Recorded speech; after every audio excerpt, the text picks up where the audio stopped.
Hey Google, talk to Paragon Honda.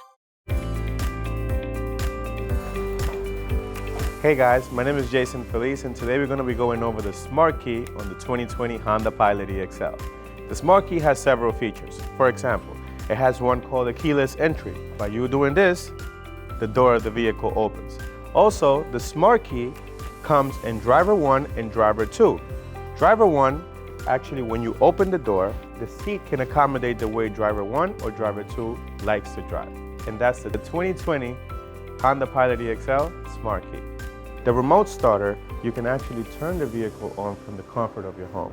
For example, by holding the lock button twice, 1 and 2, and then holding the start button for 5 seconds, 1, 2, 3, 4, 5, the vehicle will turn on its own. If you're not ready to come downstairs, you can also turn off the vehicle by holding the start button for 3 seconds, 1, 2, and 3, and the vehicle will start off. That's another feature of a Smart Key of a 2020 Honda Pilot.